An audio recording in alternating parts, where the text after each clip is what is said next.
In the heart of Lagos, nestled within the bustling streets and lively markets, stood a quaint little church painted white with a high steeple that pointed toward the heavens. The church was called Grace Assembly, and its congregation was tightly knit, bound by faith and community. At the helm of this house of worship was Pastor Jackson, a man whose deep voice carried sermons that stirred the soul and calmed troubled hearts. By his side was his wife, Christy, a woman who seemed to embody grace itself.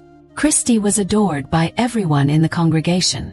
She greeted everyone with a warm smile, remembered names effortlessly, and made even the smallest of children feel seen and loved.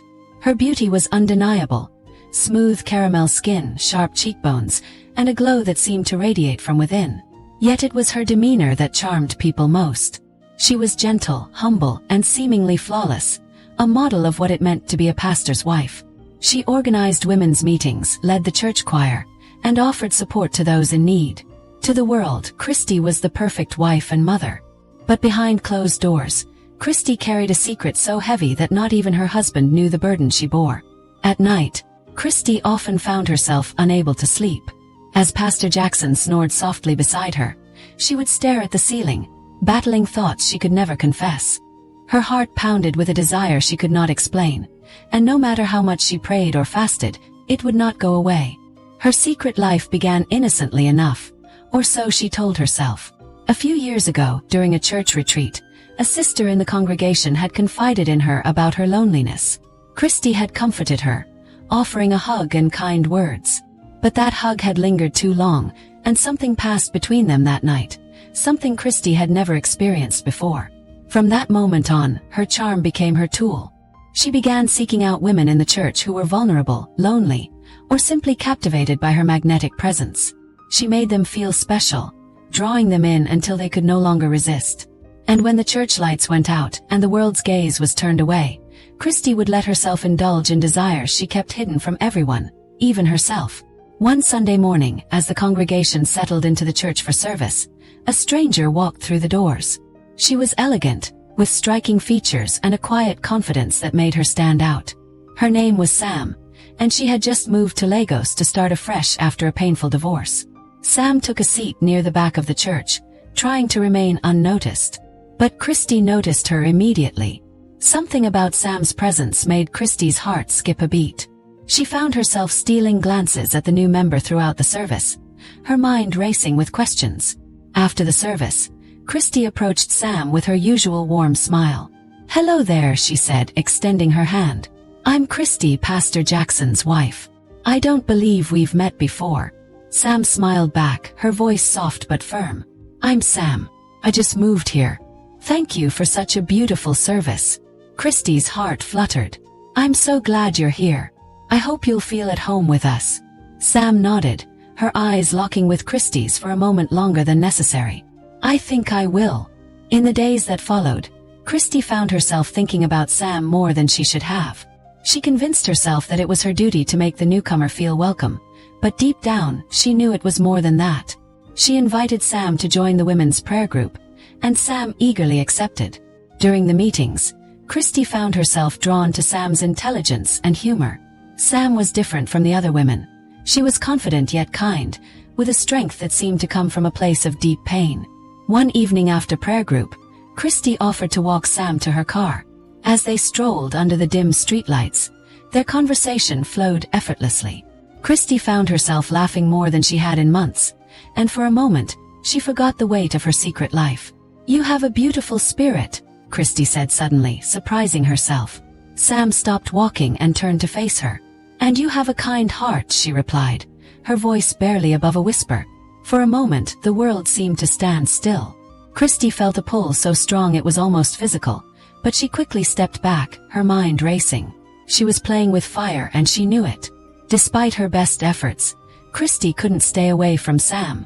She began finding excuses to spend time with her, inviting her over for tea or asking for her help with church activities. Each moment they spent together only deepened the connection between them, and Christy felt herself falling into dangerous territory. But the closer she got to Sam, the harder it became to maintain the perfect image she had worked so hard to build. She began to miss meetings and forget important church responsibilities. The other women in the congregation started to whisper, noticing that Christy was no longer as attentive as she once was. Pastor Jackson, though loving and trusting, began to sense that something was off. "Is everything okay, Christy?" he asked one evening as they sat together after dinner. Christy forced a smile. "Of course, dear. Just a bit tired from all the church work." But in her heart, she knew that the walls of her double life were beginning to crack. And with Sam now in the picture, she wasn't sure how much longer she could keep it all together. One fateful afternoon, during a women's fellowship meeting, Sister Margaret, one of the older, more observant members of the church, watched Christy and Sam with sharp eyes. She noticed the way Christy's gaze lingered on Sam, the way they leaned a little too close when they whispered to each other. Margaret leaned over to another woman and whispered, "Something isn't right about those two. Mark my words." The days following Sam's arrival at Grace Assembly were like a whirlwind in Christy's carefully controlled life. What had started as a casual friendliness turned into something Christy couldn't explain, even to herself. Every encounter with Sam left her heart racing and her mind spiraling.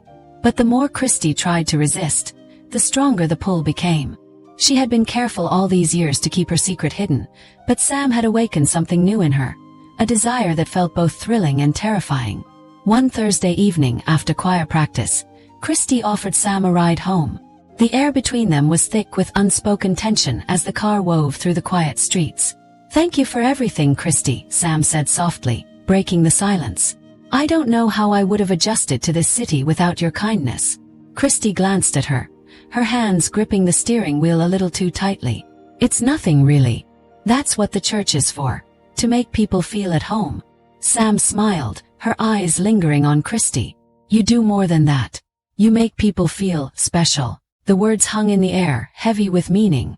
Christy's breath caught, but she quickly looked away, focusing on the road ahead. "That's kind of you to say." When they arrived at Sam's apartment, neither of them moved to get out of the car. For a moment, it felt as though the world outside had disappeared, leaving only the two of them in their small, shared bubble. "I'm glad I met you," Sam said, her voice barely above a whisper. Christy's chest tightened. She wanted to respond, to confess the storm of emotions raging inside her, but fear held her back. Instead, she nodded and forced a smile. "I'm glad too." That night, Christy lay awake in bed, her mind replaying every moment with Sam. She felt as though she were being pulled in two directions. On one hand was her role as Pastor Jackson's wife, the pillar of the church and the community. On the other was the undeniable connection she felt with Sam, a connection that made her feel more alive than she had in years. She tried to pray, but the words felt hollow. How could she ask for forgiveness when she wasn't even sure she wanted to let go of what she felt? As the days passed, Christy found herself spending more and more time with Sam. They met for coffee, worked on church projects together, and shared long conversations that stretched late into the night. Each moment with Sam felt like a stolen treasure, but it also deepened the guilt gnawing at Christy's soul. The women of Grace Assembly were quick to notice the bond forming between Christy and Sam. Sister Margaret, always the first to spot trouble, had made it her mission to keep a close eye on them. "Have you noticed how close Christy and that new woman are?" she whispered to Sister Esther during a fellowship meeting. Esther frowned. "Christy's just being kind. You know how she is with newcomers." Margaret shook her head. "It's more than kindness. There's something off about it. Mark my words, Esther, something isn't right." The whispers spread, weaving their way through the congregation like a slow-burning fire. And while Christy remained oblivious to the growing suspicions, the walls of her double life were beginning to close in. One evening, as Christy and Sam sat on a bench outside the church after a midweek service, Sam turned to her with a serious expression. "Can I ask you something?" Sam said. Christy hesitated but nodded. "Of course. Why do you always seem so torn? Like you're carrying something heavy?" Christy froze. "I don't know what you mean." Sam tilted her head, studying her. "Think you do. There's a sadness in your eyes, Christy. I see it even when you're smiling." The words hit Christy like a blow. She opened her mouth to respond, but no words came out. For years, she had buried her feelings so deeply that even she had almost forgotten they were there. But now, Sam's presence had brought them to the surface, raw and undeniable. "I'm fine," Christy said finally, her voice barely steady. "I'm just tired, that's all." Sam didn't press further, but her gaze lingered on Christy, filled with a quiet understanding that unnerved her. Despite her efforts to maintain distance, Christy found herself drawn closer to Sam with each passing day. One evening, after a church event, Sam invited Christy to her apartment for tea. At first, Christy hesitated. She knew it was a bad idea, but the thought of saying no felt impossible. Before she knew it, she was sitting on Sam's couch, a steaming cup of tea in her hands.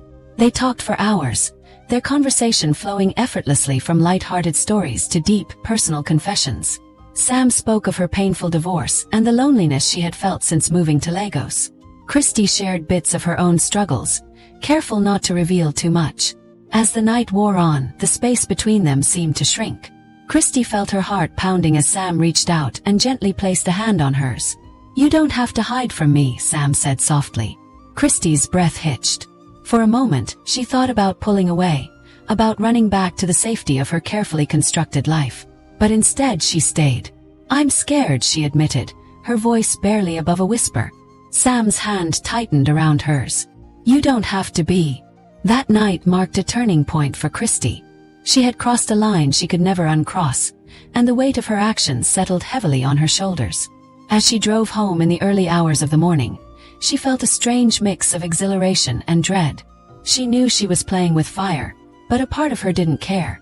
For the first time in years, she felt alive. But deep down, she also knew that this new bond with Sam was bound to unravel the delicate balance of her life. And with the whispers in the church growing louder, it was only a matter of time before everything came crashing down. The bond between Christy and Sam grew stronger with each passing day, but so did the tension surrounding them. Whispers swirled through Grace Assembly like an unrelenting wind, carrying questions and suspicions to every corner of the congregation. For years, Christy had managed to conceal her secret life, but now the cracks in her facade were becoming too visible to ignore. One sunny afternoon, Christy and Sam sat together in Christy's car, parked discreetly at the edge of a quiet street. They had just spent hours working on plans for the upcoming women's retreat, but their conversation had shifted far from church matters. "I don't know how much longer I can keep this up," Christy admitted, her voice trembling. Sam reached for her hand, squeezing it gently. "You don't have to do this alone, Christy. You don't always have to be the perfect wife, the perfect pastor's wife." The words were comforting, but they also filled Christy with fear. She glanced nervously out of the window, her pulse quickening. "What if someone sees us?" she whispered. Sam frowned. "We're just talking." Christy shook her head. "You don't understand. These people, they notice everything. And if they suspect anything..." She trailed off as a figure appeared in the distance. It was Sister Margaret, walking briskly toward the church with her ever-present notebook in hand. Christy ducked instinctively, her heart racing. "Relax," Sam said, trying to reassure her. "She doesn't know anything." But Christy couldn't shake the feeling that Margaret's sharp eyes had caught more than they should have. By the following Sunday, the whispers had grown louder. Sister Margaret's observations were the spark that ignited a blaze of speculation. "I saw Christy and that new woman in her car," Margaret told a group of women after service. "They looked too close." Sister Esther furrowed her brow. "You don't think..." "I'm just saying," Margaret interrupted, her voice heavy with implication. "It's not normal. We need to pray for her, for the church." The women nodded solemnly, but the seeds of suspicion had already been planted. Pastor Jackson, oblivious to the growing storm, noticed that Christy seemed distant. She laughed less, avoided his questions more, and seemed preoccupied during their moments together. "Christy, are you okay?" he asked one evening as they sat together after dinner. She forced a smile, avoiding his gaze. "I'm fine. Just tired from all the church work." Jackson studied her for a moment before nodding, though a flicker of doubt lingered in his eyes. While Christy struggled to keep her world from collapsing, Sam began to sense the weight of their relationship. She had been drawn to Christy's warmth and charm, but now she saw the pain behind the facade. One evening, as they sat together in Sam's apartment, she voiced her concerns. "Christy, are you sure this is what you want?" Christy looked at her, startled. "What do you mean?" "I mean us," Sam said gently. "I care about you deeply, but I don't want to be the reason your life falls apart." Christy's heart ached at the words. "You're not the reason, Sam. You're the only thing keeping me sane right now." Sam reached out, taking Christy's hand in hers. "But at what cost? You're living in fear, constantly looking over your shoulder. I don't want that for you." Christy pulled away, her emotions swirling. You don't understand. I've been hiding who I am for so long, I don't even know how to stop. Sam's eyes softened. Then maybe it's time to stop hiding. But Christy wasn't ready to face the truth. Not yet. The tipping point came during the women's retreat that Christy and Sam had worked so hard to organize. It was meant to be a weekend of spiritual renewal, a time for the women of Grace Assembly to come together in prayer and fellowship. But for Christy, it became a weekend of reckoning. On the second night of the retreat, Sister Margaret had taken it upon herself to investigate the growing rumors about Christy and Sam. Under the guise of needing something from Christy's room, she knocked on the door late in the evening. When there was no answer, she pushed the door open slightly and froze. Inside, she saw Christy and Sam sitting close together on the bed, their hands intertwined. Their heads were bowed in what appeared to be an intimate moment of prayer, but the closeness between them left little room for doubt in Margaret's mind. Margaret backed away silently, her heart pounding. She had seen enough. By the time the retreat ended, Margaret's discovery had spread like wildfire. Though she hadn't openly confronted Christy, she had confided in a select group of women, who wasted no time in sharing the news with others. By the time Christy returned to Lagos, she could feel the shift in the atmosphere at Grace Assembly. People avoided her gaze, whispered in hushed tones when she passed by, and seemed unusually cold. At first she thought she was imagining it. But when Sister Esther pulled her aside after a service, her worst fears were confirmed. Christy, we need to talk, Esther said, her tone heavy with concern. Christy's heart sank. What's going on? There are rumors going around. About you and Sam. Christy felt the blood drain from her face. What kind of rumors? Esther hesitated, looking pained. That you're too close to her. People are questioning your relationship. Christy's hands trembled as she tried to formulate a response. That's ridiculous. Sam and I are just friends. But the look in Esther's eyes told her that denial wouldn't be enough to quell the growing storm. Later that evening, Pastor Jackson confronted Christy. He had heard snippets of the rumors, and though he had initially dismissed them, the weight of the whispers had become too much to ignore. Christy, he said, his voice strained. I need you to tell me the truth. What's going on between you and Sam? Christy felt trapped, her chest tightening as she struggled to find the right words. There's nothing going on, she said, her voice barely above a whisper. Jackson's eyes searched hers, filled with both hurt and disbelief. Then why are people talking? Why does it feel like you're slipping away from me? Tears filled Christy's eyes as the walls of her double life came crashing down around her.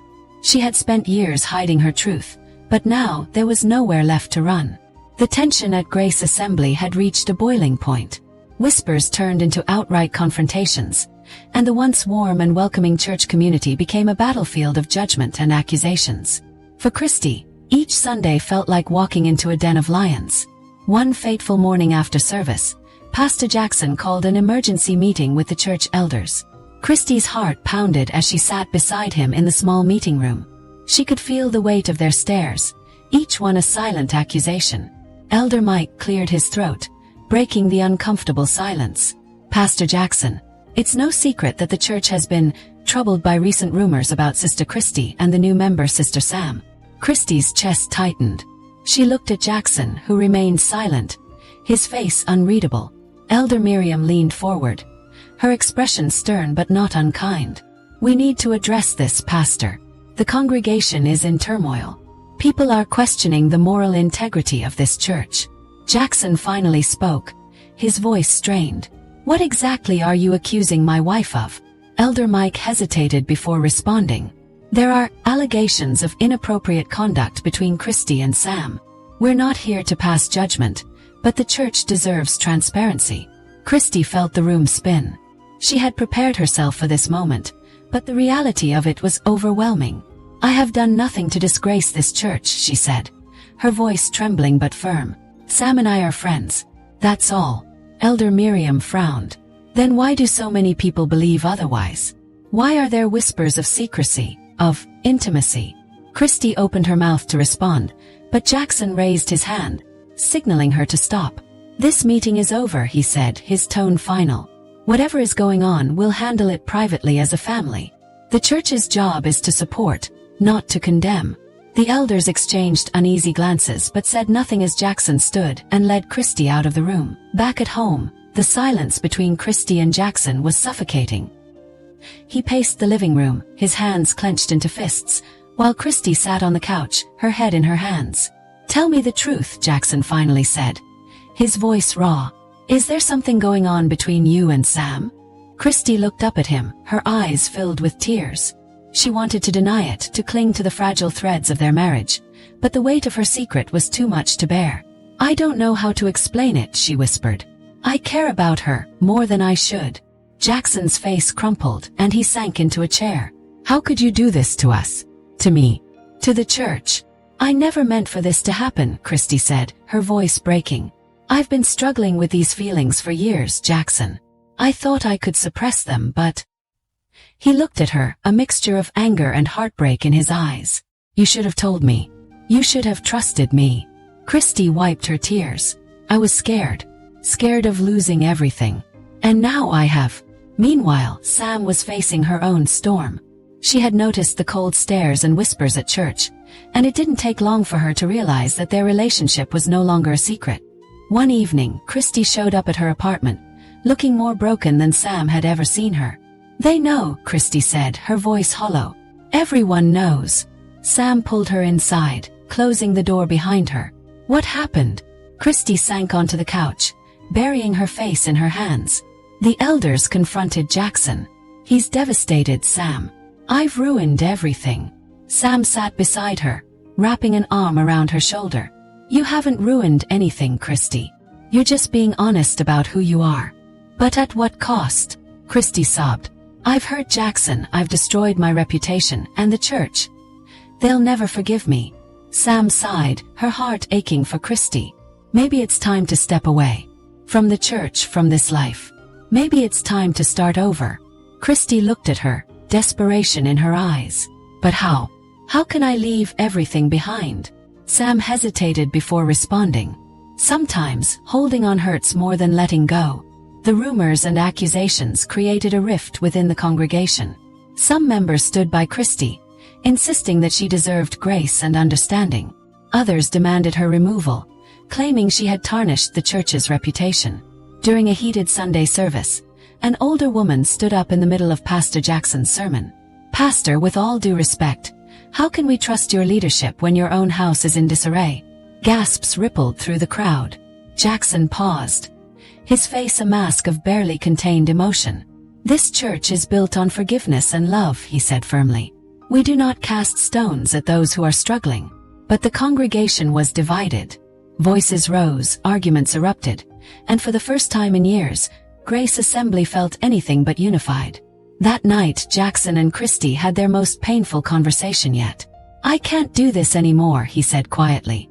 "The church is falling apart, our marriage is falling apart. I don't know how to fix this."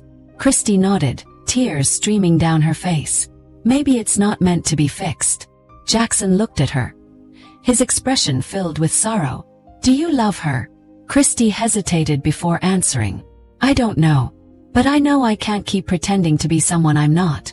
Jackson closed his eyes, his shoulders sagging. "Then maybe it's time for us to go our separate ways."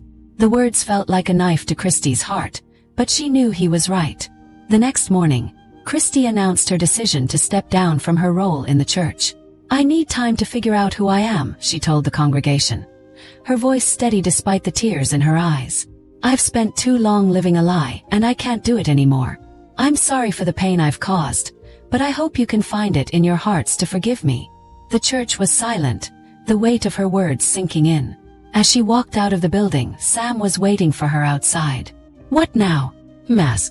Christy took a deep breath, a sense of freedom washing over her for the first time in years.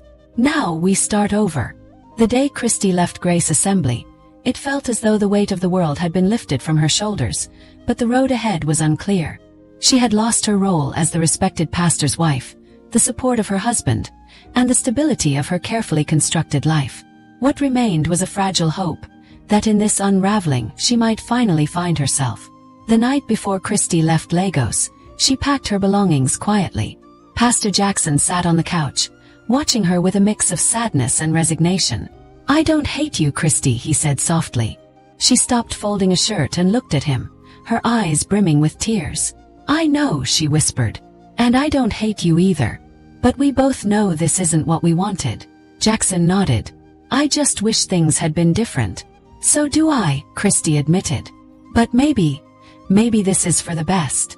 Their parting was bittersweet, marked by a shared understanding that love wasn't always enough to hold two people together. Christy moved to a quiet town on the outskirts of Lagos, far enough from the city to start fresh. She rented a small apartment, got a job at a local bookstore, and spent her days reading, journaling, and reflecting. For the first time in her life, she had the space to confront her feelings without fear or shame. She thought about the years she had spent hiding, the women she had hurt in her search for connection, and the pain she had caused Jackson. But she also thought about the love she had found with Sam, unexpected and beautiful in its own way. While Christy was carving out her new life, Sam was grappling with her own decisions. She had stayed behind in Lagos, hoping to avoid further backlash from the church. But the whispers and stares hadn't stopped, and she knew her presence only fueled the fire.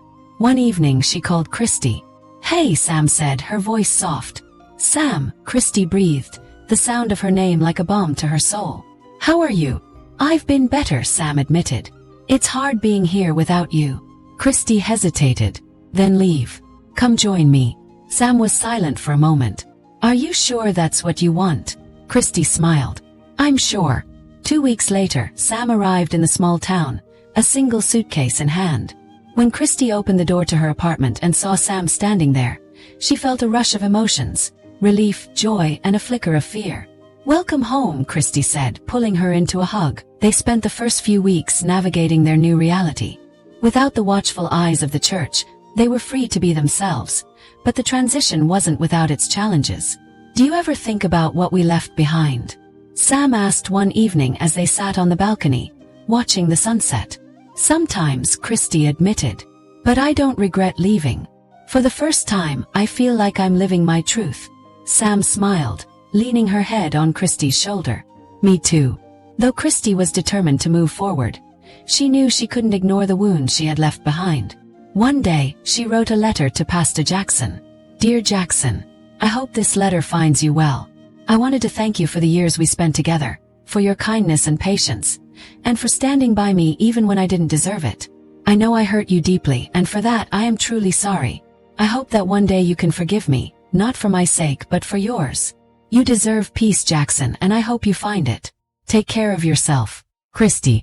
She didn't expect a reply, but sending the letter felt like closing a chapter of her life. Christy and Sam slowly built a new life together.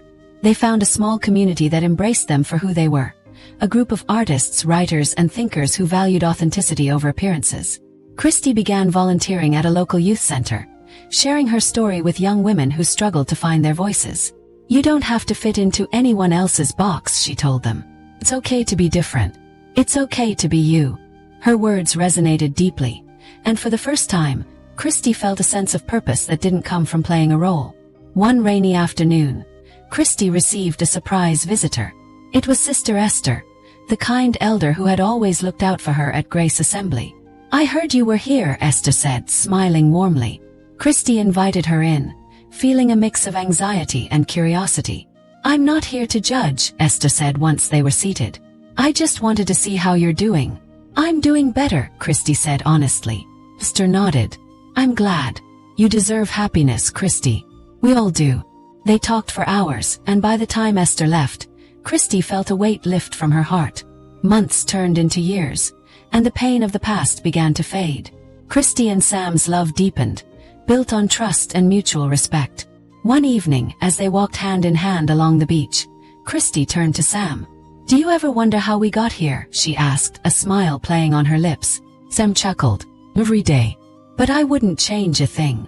Neither would Christy. For the first time in her life she felt free. Free to love, to live, and to be her true self. And though her journey had been filled with heartache and loss, it had also led her to something beautiful, a life of authenticity and a love worth fighting for.